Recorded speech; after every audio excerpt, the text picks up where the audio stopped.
Good morning. இன்றைக்கி ஒரு Sunday vlog பார்க்கலாமா? ஆக்சுவலாக சண்டேங்கிறதுனால மார்னிங்கே போயிட்டு ஃபிஷ் மார்க்கெட்டில் நான் யூஸ்வலாக எங்கே வாங்குவேன்னா மீன் கடைன்னு சொல்லி ஒரு ஃபிஷ் ஸ்டால் இருக்குது. அங்கே ஓரளவு ஃபிஷ் இருக்கும். இல்லைன்னா உக்கடம் மெயின் மார்க்கெட்டில் போகணும். அங்கே என்ன ஓவரால் நிறைய ஃபிஷ் மார்க்கெட்டுங்கிறதுனால நிறைய இருக்கும். அது ஏர்லி மார்னிங் 4 o'clock அது மாதிரிலாம் போகணும். ரொம்ப க்யூ இருக்கும். சரி, டியூனா ஃபிஷ்ஷே நான் கோயம்புத்தூரில் இதுதான் செகண்ட் டைமாக நான் வாங்குகிறேன். அந்த மீன் கடை ஃபிஷ் ஸ்டால்லே செகண்ட் டைமாக நான் இன்றைக்கி தான் பார்த்து வாங்கியிருக்கிறேன். கேரளாலலாம் கொஞ்சம் ரேட்டு கம்மியாக இருக்கும். 150 அது மாதிரி தான் இருக்குது. இங்கே கேஜி வெயிட்டு தான். இங்கே கேஜி அங்கே 150க்கு வாங்குறது, இங்கே நான் இன்றைக்கி 450 rupees கொடுத்து வாங்கியிருக்கிறேன்.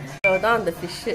அங்கெல்லாம் நம்ம 150க்கு இது வாங்கலாம். இது 450 rupees கொடுத்து வாங்கியிருக்கிறேன். நான் காலையிலே வாங்கிட்டு ஃப்ரிட்ஜில் வச்சுட்டு நான் ஸ்கூட்டி ட்ரைவ் பண்ண போயிருந்தேன் கிரவுண்டில். ஆக்சுவலாக கொஞ்சம் டச் விட்டு போயிடுச்சு. திருப்பி லேர்ன் பண்ணலான்னு சொல்லிட்டு ஸ்கூட்டி ட்ரைவ் பண்ண போயிருந்தேன். இப்போ நம்ம அஷுஷுவலாக பண்ணுற கேரளா ஸ்டைல் மீன் குழம்பு பண்ண போகிறதில்ல. இன்றைக்கி நம்ம என்னென்னா மெட்ராஸ் ஸ்டைலில் ஃபிஷ் குழம்பு பண்ண போகிறோம். Okay, by. நெக்ஸ்ட் வீடியோவில் பார்க்கலாம்.